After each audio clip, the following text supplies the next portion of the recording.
I'd like to share something with you that I learned a while back.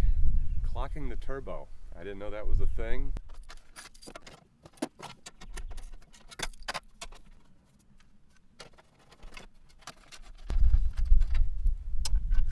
One thing I noticed is this wire's not where it ought to be. This should have been up here anyhow.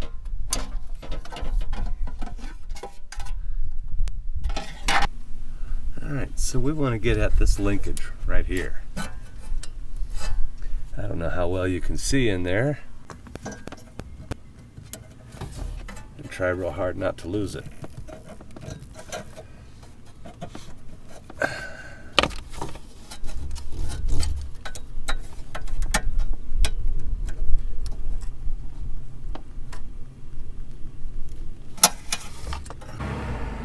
Not a very big piece.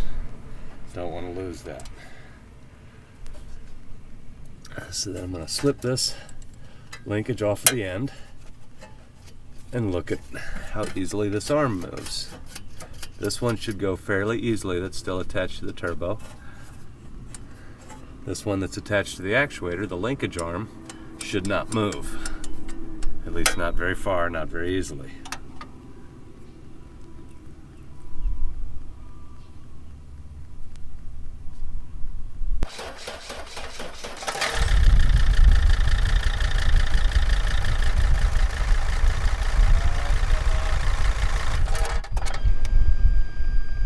Thank you.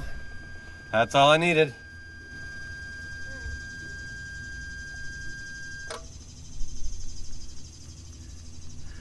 Now, we saw this little arm moved here when she shut the engine off. This one's just kind of flopping around in the breeze. So if we pull that all the way up and then bring this linkage over, how does it align? Does it slide right on there? Let's say this were as high as I could pull the lever here. It comes up this high, but let's just pretend we're only that far. I'd have a real tough time getting this back on here now because I can't pull the swing arm up any higher and the linkage won't go down any lower. That means your turbo needs to be clocked. Also, if you could pull this up all the way and it doesn't line up, you need to push that down a little bit like this to make it line up. That would also indicate that your turbo needs to be clocked. What's happening is your adjustment down there, or your actuator, is running out of swing on this arm at one end or the other. In this case, that's a perfect alignment right there. I mean, I'm holding that up as tight as I can. And you see, it just kind of ticks it down just a tiny little hair there. That's about perfect. So I'm going to put this one back together.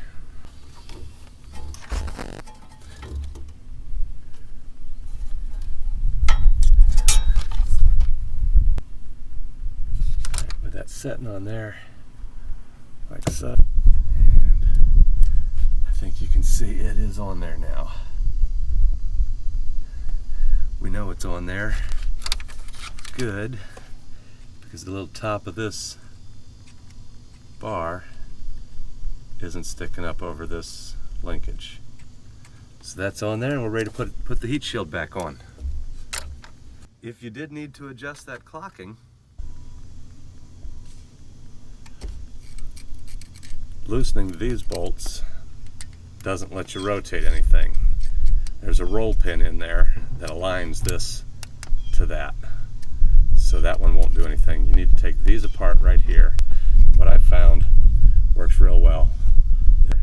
A battery side terminal wrench. It gets right on those little bolts just perfect.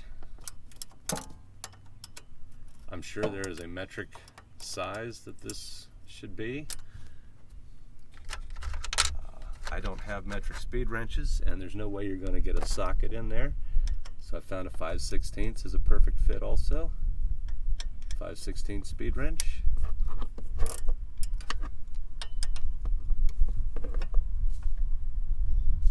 This is the approximate angle you're looking at your turbo in the truck.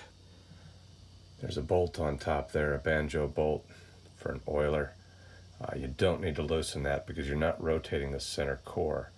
You're only rotating the outside aluminum shell by loosening, see, 3 bolts there, and 3 bolts there. So you're rotating this outer aluminum box here. The linkage is bolted on there like so. So when you rotate this box without rotating the steel, you're moving the linkage up and down here to line it up with the limits of this that's connected to the steel parts, the steel core. While you're looking at your turbo, of course you want to look at the center shaft to make sure it spins, look for any scarring in there, and you should be able to spin it and get your fingers out of there in time to see it still spinning. If your turbo is bad, you can replace just this core, taking it all out, putting it all back together. Not something I recommend. I've done it, and how I pulled that off without knowing what it meant to clock a turbo, and the truck ran afterwards, I don't know how I got so lucky.